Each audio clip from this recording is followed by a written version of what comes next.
Virgil was a good-hearted person. He liked his liquor. He drank whiskey. He liked to shoot craps. But he also was extremely family-oriented. You know, if you were his family, you didn't rent a house, you owned a house. And he made sure of that. I can remember him telling my dad, you know, you need to help her. She needs to get her own house. And she doesn't need to be paying rent. It's hers. So, I mean, he took care of his family first. And he was a heavy equipment operator. He had backhoes and he run dump trucks, and but he also liked to play. John is my great uncle. He used to run a filling station out on West Central, and before that he had a team of horses. He helped move rigs and stuff with his horses. And he had a stagecoach that he took people on stagecoach trips and rides. John was another man that... He was an eccentric in a way. Yeah, but if he wanted it done, he figured out a way to get it done. Yeah. He was very headstrong. He started out, according to his book that he written, if anybody's read it, he was what they call a long line skinner. Is that back in the early days of the oil field, back in the 20s and the 30s, before they had trucks, they used horses. And he ran the horses. I mean, he drove the horses, the teams, he hauled the pipe, the boilers, all this kind of stuff.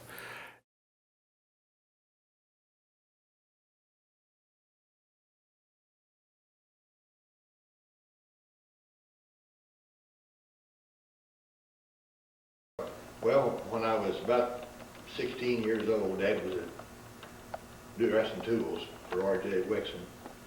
And we used to go out, and when he pulled a pipe, he pulled several strings of pipe. We'd roll the pipe out and rack the pipe when they pulled the pipe out. My first job in the oil field. When in fact, when I was 17, I went to work for, in fact, I dropped out of school to build a house. Our house burned down. And then I didn't go back to school. I went to work swamping on a winch truck for R.J. Wixon when I was 17. Well, of course, when you work on that truck, we moved them old National machines, and we dug the cellars and the dead men.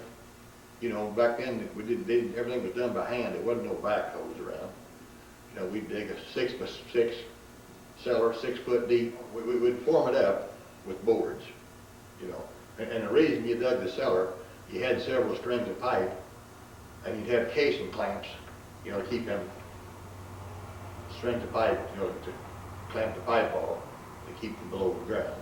Well, after that, Wixon shut the rig down out of work, and I went to work for Kent Well Service on a pulling unit, and worked there for about a year. I went to work dressing tools for Wagner Drilling. They shut down, and White Mills was rigging up a new rotary, and I went to work for White Mills to help rig up White Mills' rig 4, and worked on it. Roughneck for White Mills until 1956, and Jack Lair was in the water hauling business. I'd drive his trucks. A lot of time for his drivers would be tired.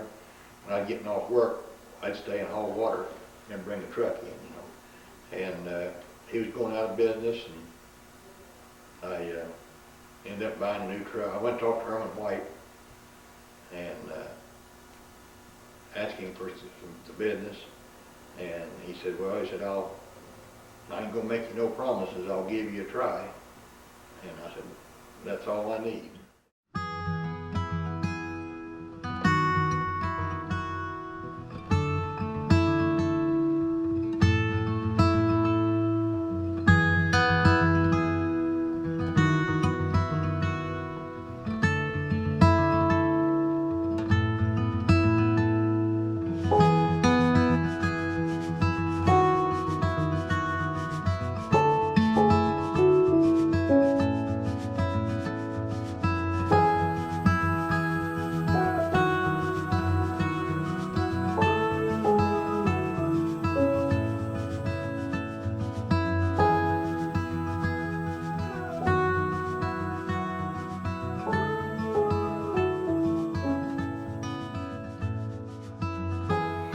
Well, I was, it's kind of crazy. I was on a bowling league with a couple of guys, and they were needing some help at American Petrofina Company of Texas is where I started.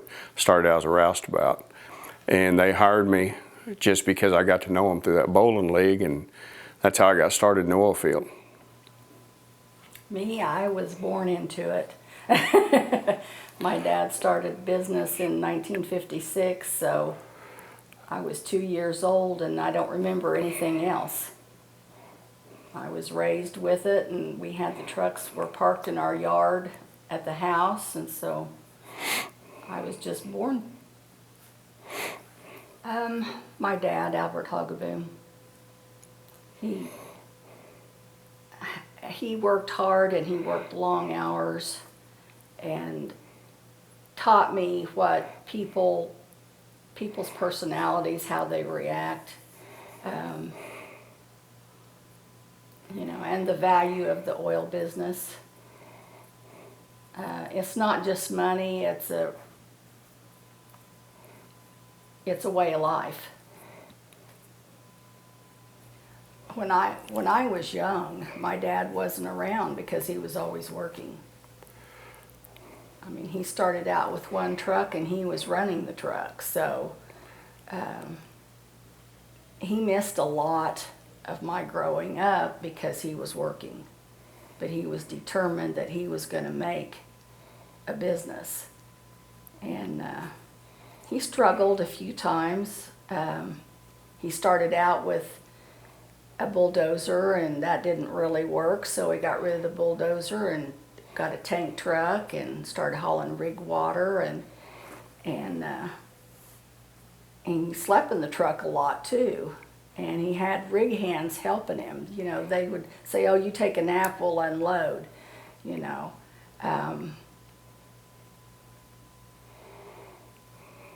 He was driven.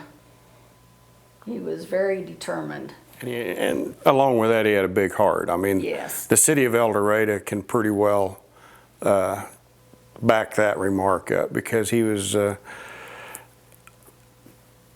he always said that he had to give back to the community, and that's what he did. I mean, he was always involved in a lot of civic organizations for years and years and years. He sponsored ball teams like all the other owners around did, but he was very community minded too. But he was a hard ass. You did it his way or the highway. Yeah, yeah. He had a favorite saying that said, "If it can't be done," let's see, how is it? If you can't do it, you can't stay. That's right, and that's the motto he lived by. So needless to say, going along with Kathy's remark about how driven he was, usually he got it done one way or another.